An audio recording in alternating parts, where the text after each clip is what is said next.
Le damos gracias al Señor y quiero que me acompañe en esta ocasión a la escritura en el Nuevo Testamento, en una carta o epístola conocida como Gálatas.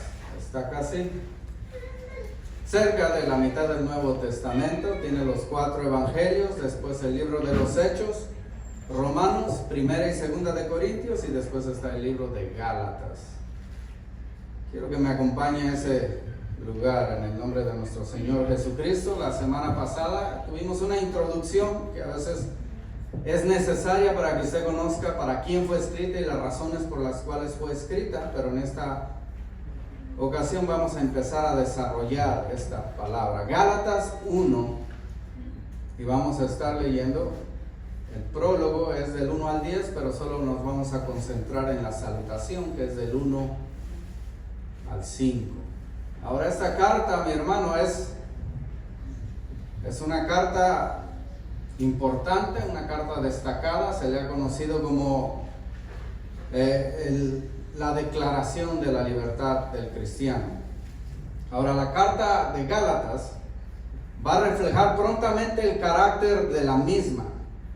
El prólogo inmediatamente nos va a decir de qué se va a tratar el tema del resto de la carta. El apóstol no va a perder tiempo. El apóstol está molesto, está atendiendo, quiere corregir inmediatamente algunas de las doctrinas que han entrado equívocas a la iglesia. Así de que es corta y al punto. El prólogo va a ser autoritativo y va a ser específico. Y también va a ser correctivo y va a ser claro en su corrección. Así de que tan solo en la salutación, que son solo 5 versículos, vamos a encontrar los 3 temas principales de esta carta. Vamos a ver la afirmación del apostolado del apóstol Pablo. Disculpe la repetición, pero había personas que decían que el apóstol Pablo no tenía autoridad como tal. Y luego también vamos a ver la afirmación o la suficiencia del sacrificio de nuestro Señor Jesucristo. Había algunas personas que estaban agregando al sacrificio de Jesús algo más. Decían, la salvación es esto más lo otro. Y por último vamos a ver la nueva vida del creyente. Todo esto en estos 5 versículos. Y vamos a leer juntos, si me acompaña ahí, el capítulo 1, Gálatas, versículo 1, dice así en el nombre de nuestro Señor Jesucristo. Pablo, apóstol, no de hombres ni por hombre, sino por Jesucristo y por Dios el Padre que lo resucitó de los muertos. Ahí inmediatamente el autor de la carta se va a identificar. El nombre de él es Pablo. Ya vimos que su nombre tradicional hebreo era Saulo y nació en Tarso. Pero como era ciudadano romano en aquel lugar, las personas en aquel tiempo usaban el nombre de pila de su nacionalidad, lo que los identificaba con sus raíces. Pero al ser ciudadanos romanos usaban un nombre común de aquel tiempo. Y Pablo es un nombre que significa pequeño, es un nombre, por decirlo así, gentil, aunque su nombre hebreo era Saulo. Ahora él inmediatamente introduce su llamado y su autoridad, apóstol. Inmediatamente, en realidad, no soy maestro de gramática, pero en realidad el énfasis de la palabra ahí, no debería haber coma ahí antes de Pablo, coma, apóstol. Usted sabe que la coma representa un espacio donde se detiene. No debería haber, porque en realidad le está robando el énfasis a la palabra. Ahí dice en realidad Pablo, apóstol, y ahí debería estar la coma. Pablo, apóstol, está llamando atención a su autoridad y no debería haber paréntesis ahí donde dice no de hombre, sino simplemente debería seguir corriendo. Le digo, no soy de gramática, pero quiero que entienda que el énfasis está en realidad en el llamado del apóstol. Ahora, no es la única vez que el apóstol Pablo, al escribir una carta, dice su nombre y luego recuerda el apostolado. No es la primera vez y no es la única vez. Solo hay unas cartas donde no menciona él que es apóstol.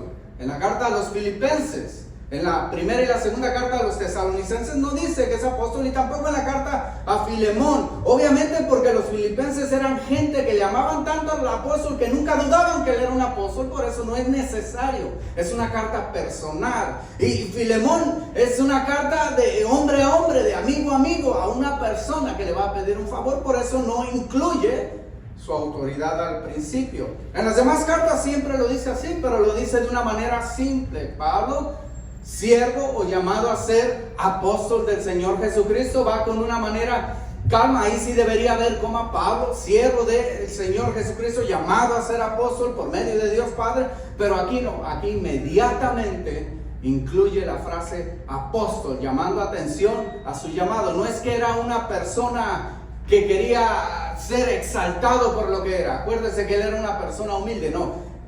Llama a su llamado porque es importante. Porque es importante. Si el mensaje de una persona quiere ser diluido, quiere ser difamado, ¿qué es lo que debe de hacer? A veces difamar a la persona, difamar su oficio. Y por eso él quiere primeramente, antes que escriba lo demás, afirmar su llamado de apóstol. Ahora, como le digo, la palabra apóstol en sí, en griego, tenía un sentido general y significaba simplemente enviado de. Apóstol quiere decir eso. Yo sé que en el español ya se metió tanto en nuestro idioma que vino a significar otra cosa, pero en el griego simplemente quiere decir enviado de, pero de manera general. Pero se le llamaba así a una persona que había sido comisionada, autorizada para hablar en representación de alguien más, un embajador.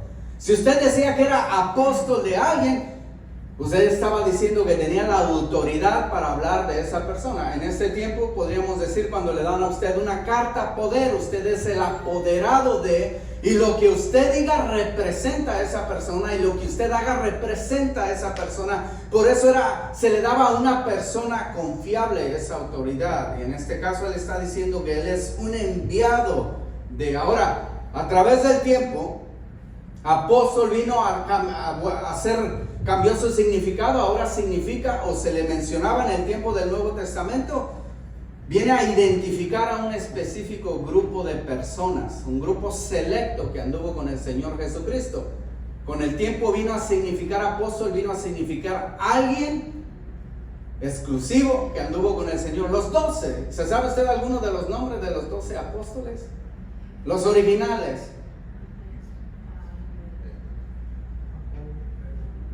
Jacobo, Pedro, el number one, el primero llamado fue Andrés y Juan.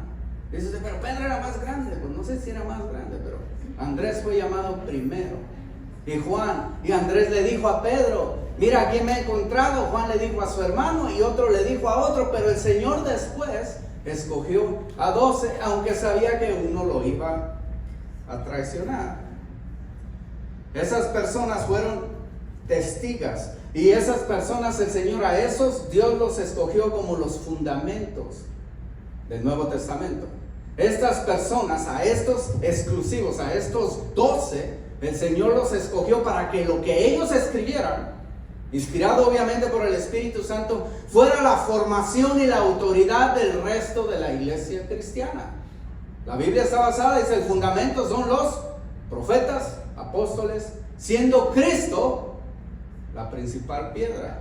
El Señor escogió a estos 12. Ahora, debido al mensaje de algunos perturbadores, dice el apóstol ahí, les llama perturbadores en el versículo 7, algunas personas que entraron a la iglesia primitiva, y debido a lo que ellos se empezaron a decir, varios hermanos en Galacia dudaron del apostolado del apóstol Pablo. Empezaron a dudar de la comisión de Pablo. Llegaron estas personas, y era de muchos conocido, mi hermano, que el apóstol Pablo no anduvo con el Señor Jesucristo cuando él estuvo en vida. Él no anduvo con él. Más bien, muchos sabían que él se volvió un perseguidor de la iglesia primitiva. Él quería exterminar. Para él esto era una secta maldita que no provenía de Dios, que tomaba elementos del judaísmo para mezclarlos y hacer que la gente se perdiera. Sin embargo, él persiguió la iglesia, y entonces llegan estos hermanos pseudo cristianos y les decían a la iglesia en Gálatas, este apóstol Pablo no es apóstol. Porque primeramente él no anduvo con el Señor Jesucristo, no es parte de los originales que anduvieron ahí. Es más, algunos empezaron a enseñar que Pablo fue comisionado por los otros apóstoles. Y otros empezaron a decir, es más, ni siquiera lo comisionaron los apóstoles. Un hermano que se llamaba Ananías fue el que lo comisionó a él. Y el apóstol Pablo va a corregir esto. Por eso afirma Ahí después las palabras que encerraron ahí en esos paréntesis, en realidad él está afirmando que su apostolado no proviene de hombres, plural, ni por hombre, sino por Jesucristo. No proviene de hombres. El origen de su comisión no es de ni por agencia humana. En otras palabras, el mensaje de Pablo no lo recibió de hombre ni por hombres. No es un mensaje nacido en la imaginación o en la mente o el corazón humano. Hay en este tiempo, mi hermano, muchas personas que pueden llegar con un nuevo evangelio, un nuevo testamento, o le agregan más libros, o dicen, esta es una expansión, esta es la restauración de la iglesia antigua, y traen otro mensaje, mi hermano, ese mensaje, y tienen el fundador y la persona que lo escribió. Sin embargo, esas palabras, si no provienen de Jesucristo, si no provienen del evangelio, son simplemente un evangelio falso. Y el apóstol Pablo está afirmando, lo que está aquí en la Biblia, lo que él ha escrito, lo que él enseñó a los hermanos en Galacia, no proviene de la imaginación de ninguna persona, ni del corazón de ningún ser humano. Proviene de Jesucristo. Cualquier mensaje que proviene del ser humano es falible, es inconfiable, es ficticio, o peor, es falso y te puede llevar a condenación.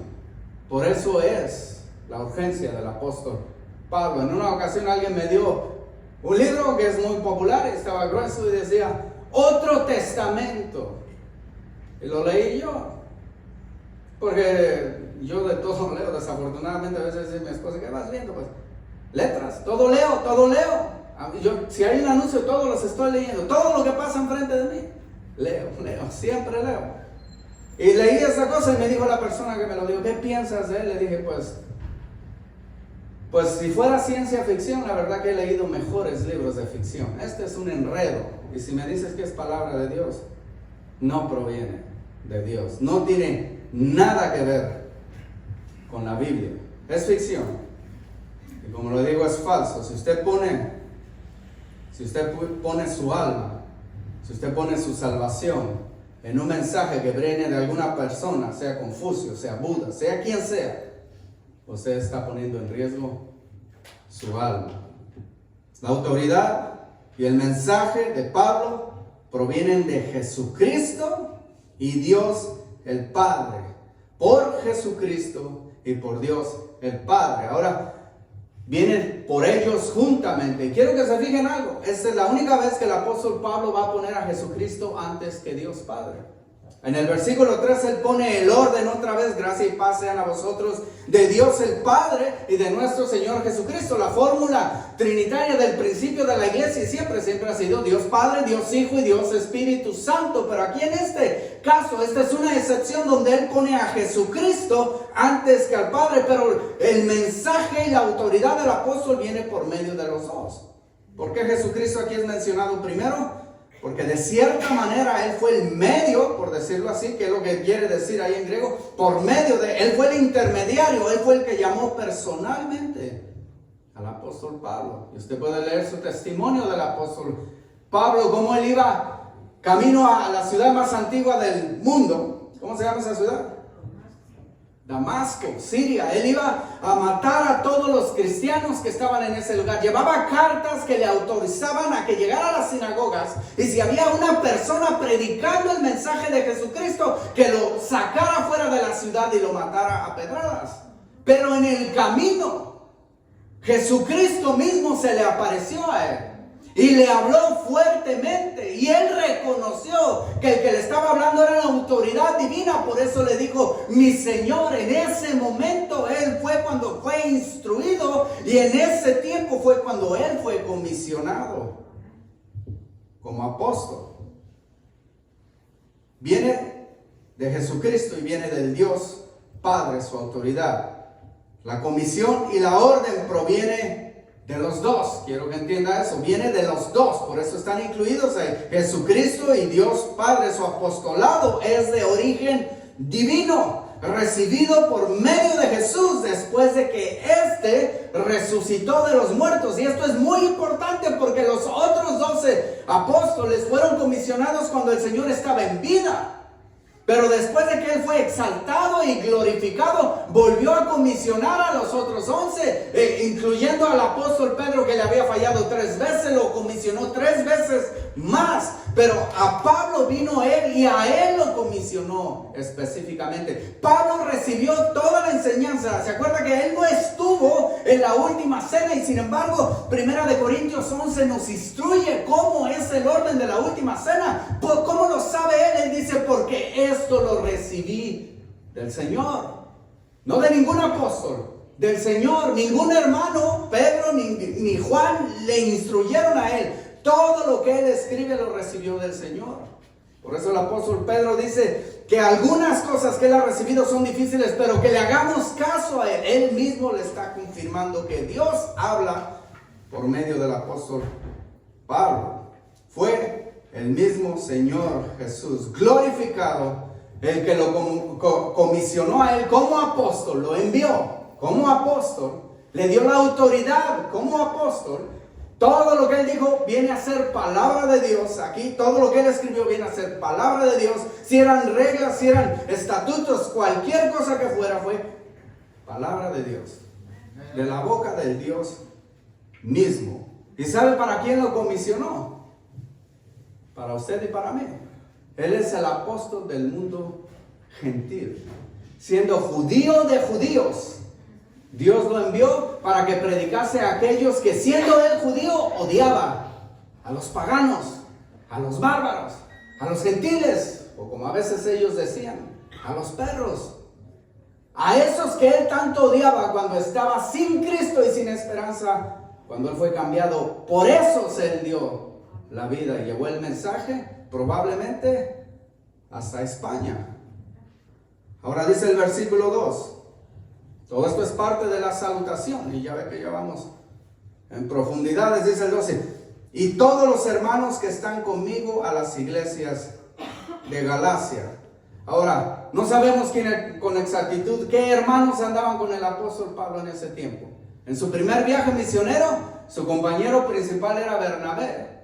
Y el pariente de Bernabé, que se llamaba Juan Marcos, que fue el que escribió el Evangelio de Marcos, obviamente inspirado por el Espíritu Santo. Pero si fue el segundo viaje misionero, Pablo y Bernabé se pelean, tienen diferencias acerca del segundo viaje misionero. Marcos los abandonó en un viaje misionero y Pablo ya no lo quiere volver a llevar, y Bernabé, como es su pariente, lo quiere volver a llevar. Y también porque Bernabé quiere decir hijo de consolación.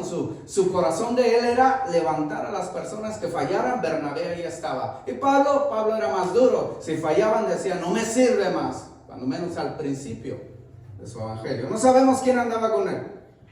Quizás andaba, si fue el segundo viaje misionero, cuando le escribió, Silas y no Bernabé. Pero lo que sí, cuando él dice, no menciona a nadie por nombre. En las otras cartas siempre menciona, en este caso no los menciona.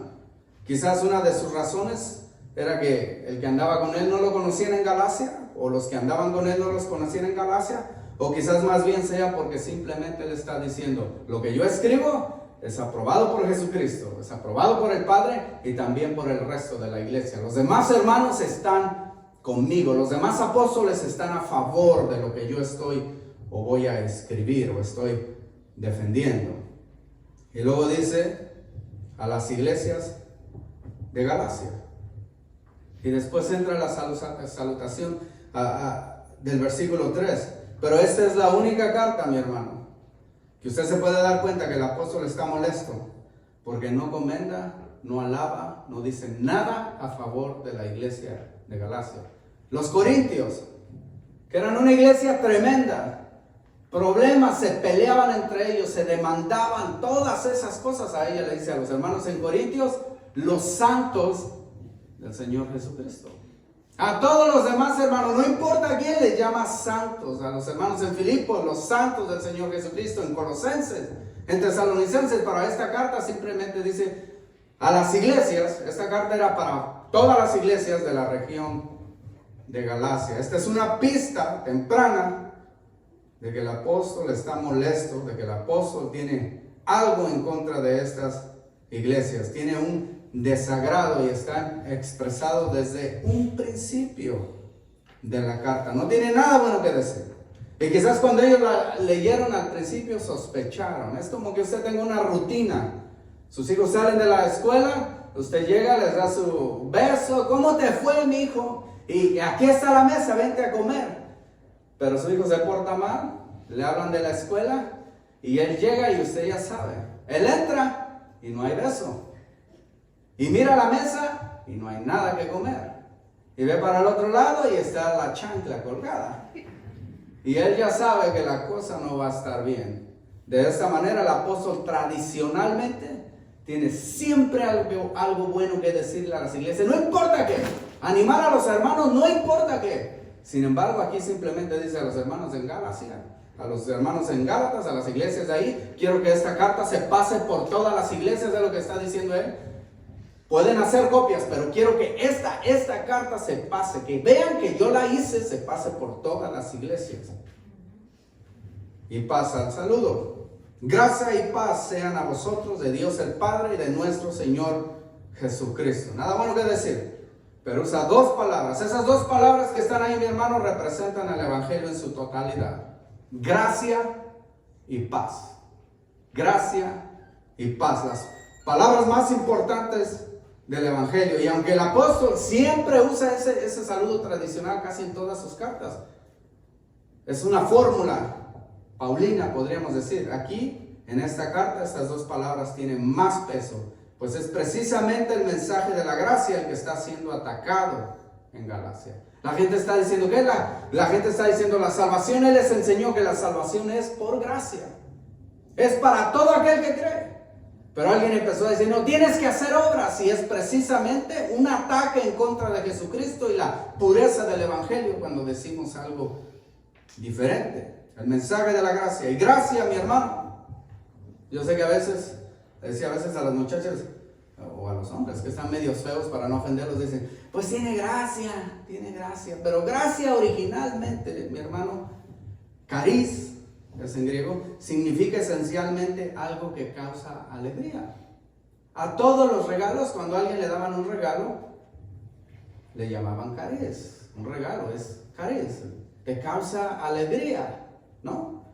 Es un regalo. ¿Y los regalos son qué, mi hermano? ¿Cuánto cuesta un regalo? ¿Cuánto cuesta un regalo? Nada. Si le cuesta algo, no es un regalo. Entonces, si alguien le dice, a veces que promueven cosas y dicen, tenemos este mensaje, si quieres este mensaje en CD, gratis con una ofrenda de $5 o más, ya no fue gratis. Gratis es, un regalo es gratuito. Y valga la redundancia, porque si le digo regalo ya debe de saber que es gratuito, si no, no es un regalo. Es como decir, voy a bajar para abajo. Pues sí, es imposible que baje para arriba. Usted no es necesario que diga para abajo. Si va a decir voy a bajar, se supone que va a bajar ¿para dónde? Hacia abajo. O decir voy a subir para arriba. Pues claro, mijo, porque no vas a subir para otro lado que no sea para arriba, si no, no estás subiendo.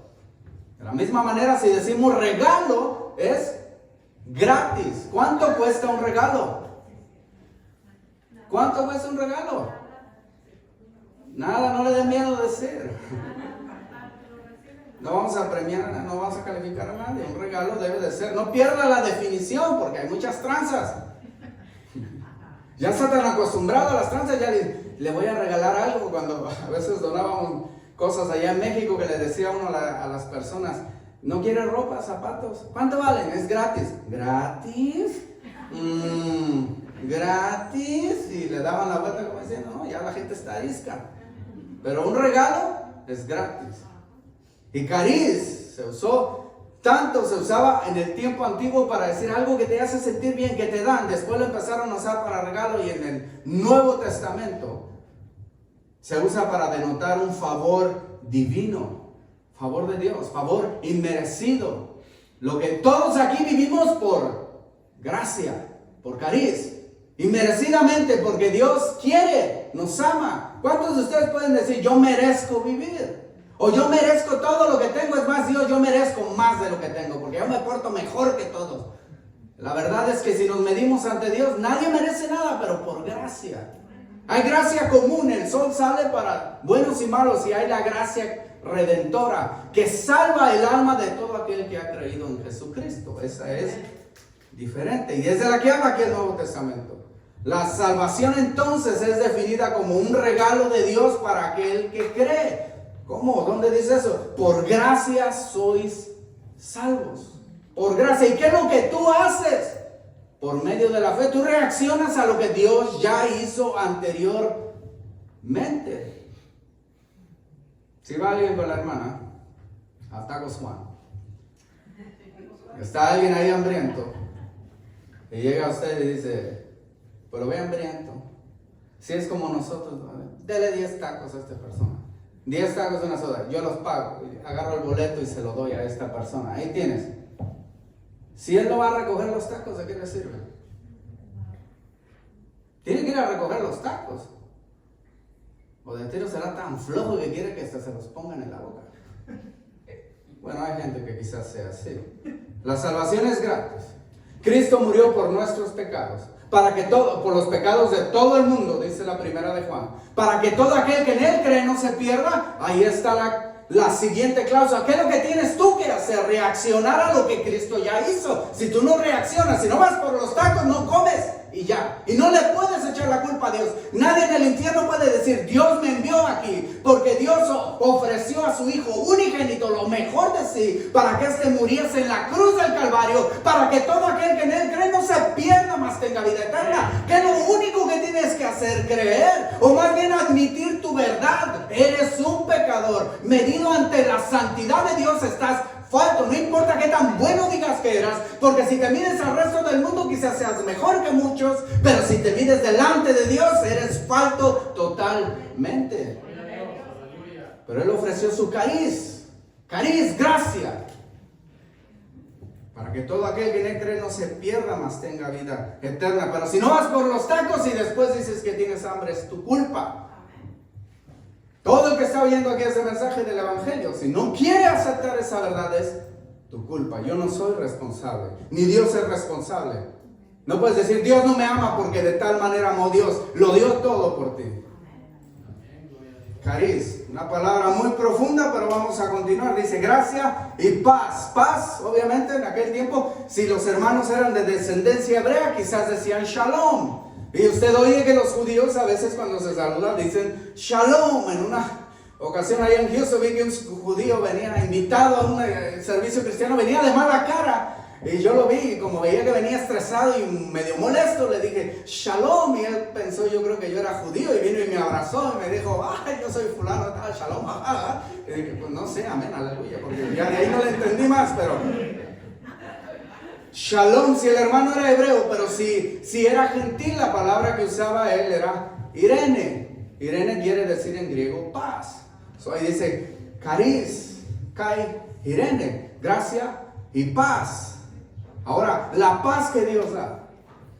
Si usted ha estado en iglesias católicas, donde quiera usted ha oído esto, la paz que Dios da es diferente. Y es de la paz que está hablando aquí. La paz que yo me voy, pero la paz que yo os dejo, yo les dejo mi paz, porque la paz que yo os doy no es igual que la del mundo, es diferente.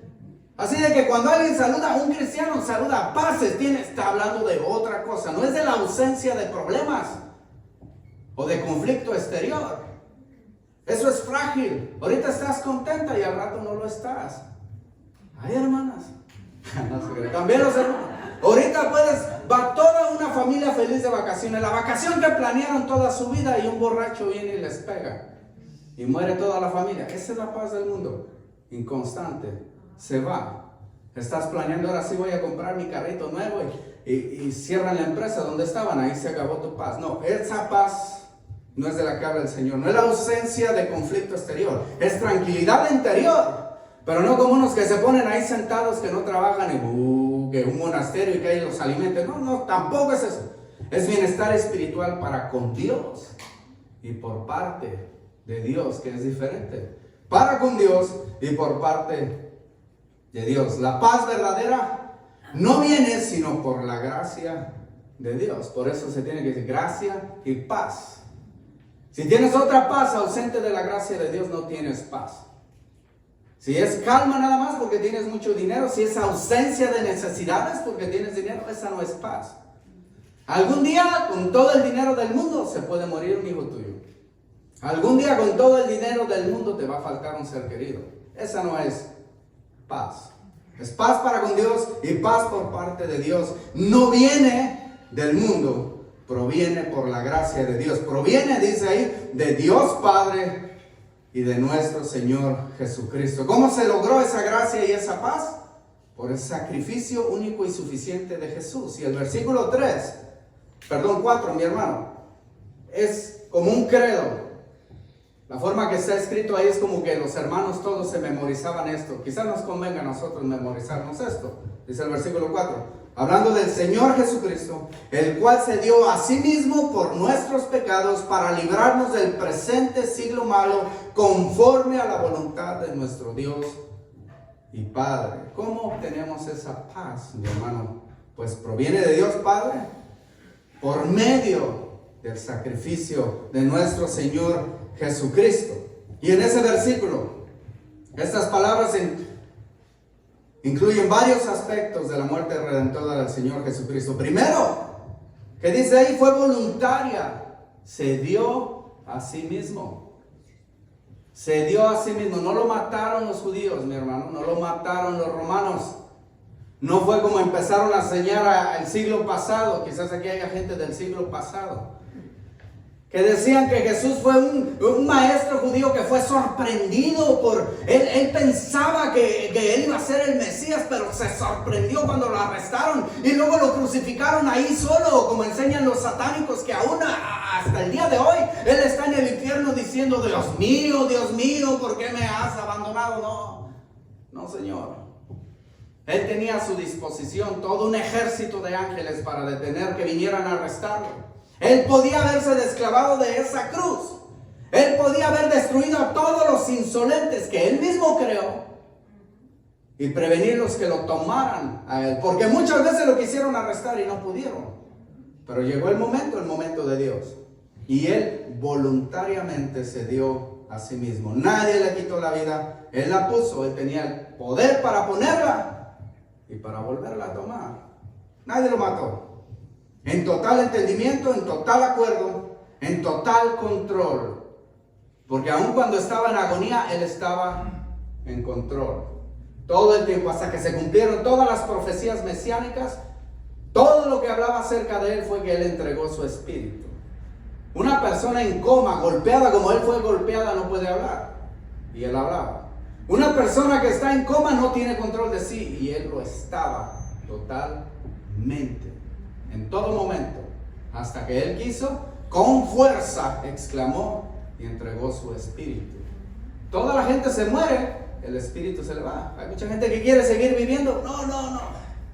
Se muere. Pero él entregó su espíritu en total control. Fue voluntaria, pero luego también nos dice que era necesaria. ¿Por qué necesaria? Dice, por nuestros pecados. Por nuestros pecados. Era necesario la muerte del Señor, aunque es una gran prueba de amor, primordialmente fue un sacrificio por nuestros pecados, un sacrificio voluntario ofrecido para llevar y borrar y remover todos los pecados de aquel que cree en conformidad a la palabra de Dios.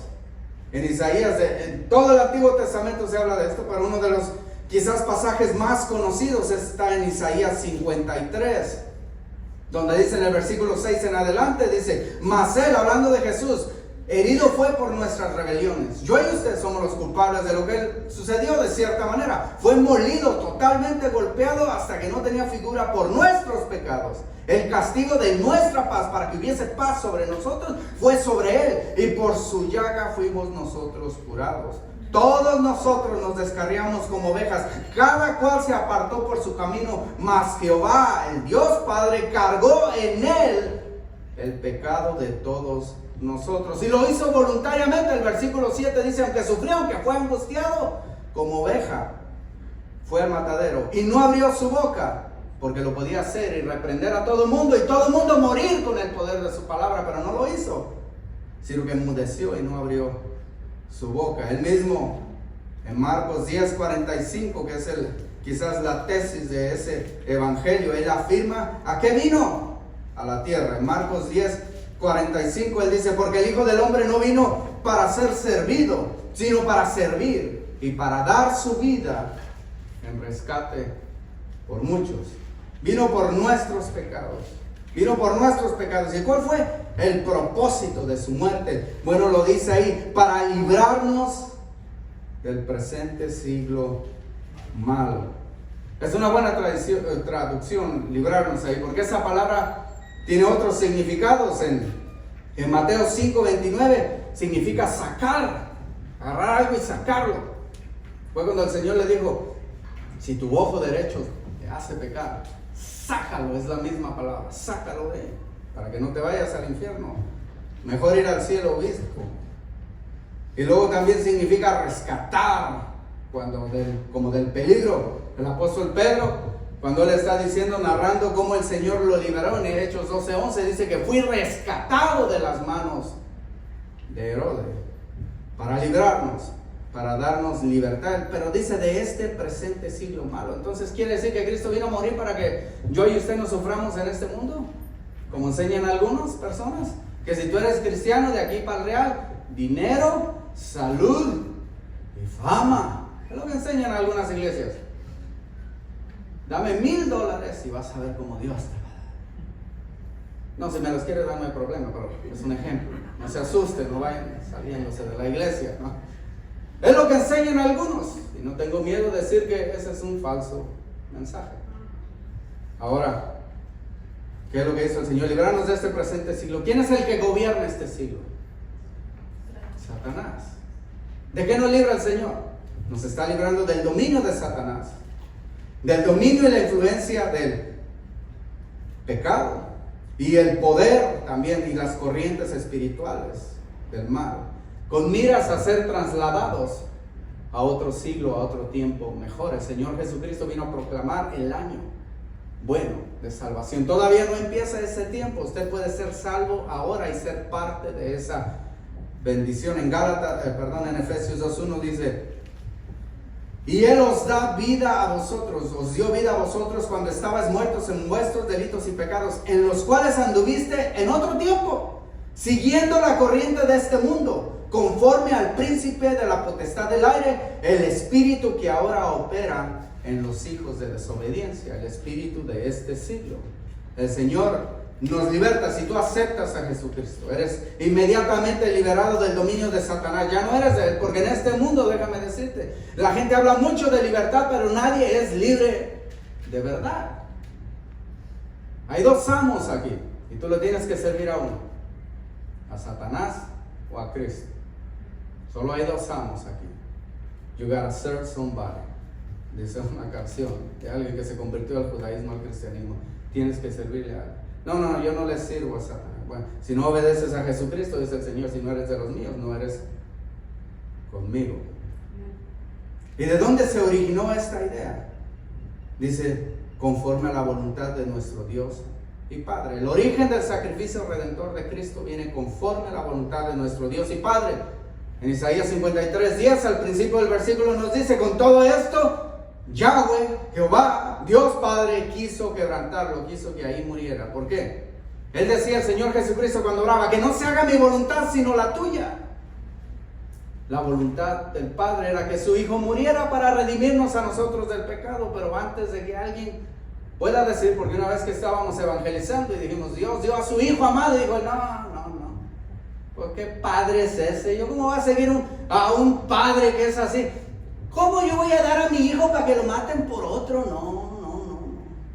Eso no está bien. Bueno, supongo que no, pero lo que dice aquí el Señor, dice que Dios estaba en Cristo reconciliando consigo mismo al mundo. Él también estaba ahí. Pero el sacrificio no fue un capricho de Dios Padre. No fue mejor tú que yo, como dicen a veces, mejor mi abuelita que yo. Si se va a morir alguien, que se muera mi abuelita, que ya está viejita. No.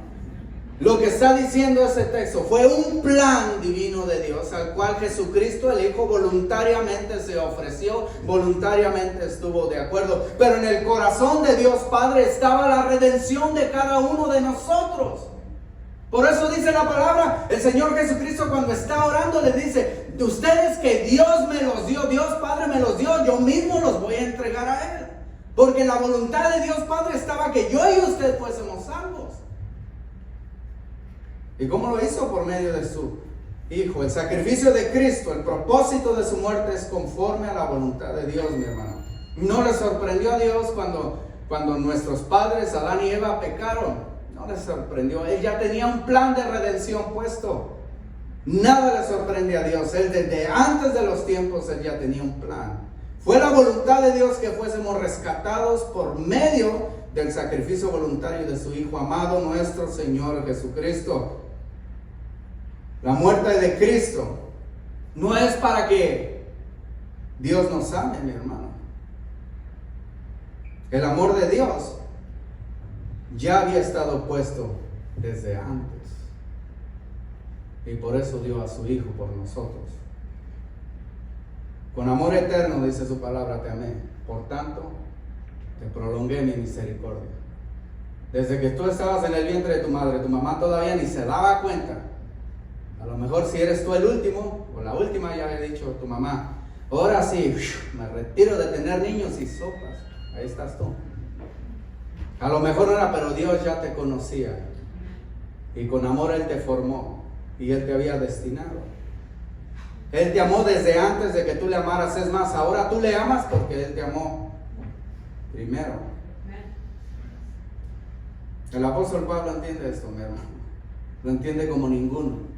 Y por eso en el versículo 5 se le sale, estalla unas palabras de adoración. Eso se llama doxología. El versículo 5 dice, pensando en eso que hizo el Padre, pensando en ese su grande amor, dice, a quien sea la gloria por los siglos de los siglos. Amén. Él es una persona así como duro y regañón y visco y toda la mala cosa que a veces le echan al pobrecito, que él no quería a las mujeres, que mueren. No. Es una persona que entendió tanto el amor de Dios que muchas de sus cartas incluyen una doxología. No al final donde todos pueden poner y para todos bendita sea la gloria del Señor, que el Señor les bendiga, amados hermanos. No, a medias está describiendo cómo Cristo muere y se detiene. ¿Le ha pasado una vez a usted así que está leyendo algo y se detiene? Y llora, y reflexiona, y ya ni se acuerda qué, pero se es transportado a otro lugar, a la cruz, al Calvario, al momento de su redención, al momento de su primer amor, o simplemente un momento de sorpresa. ¡Wow! Esto hizo Dios por mí. Y le penetra su corazón. Así como Él dice, a quien sea la gloria por los siglos de los siglos, nosotros unidos decimos aleluya, amén. Que así sea.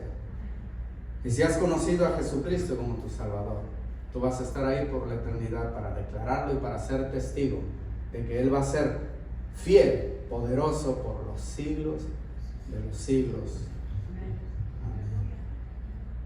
Mi hermano, cada palabra de Dios en la Escritura es importante.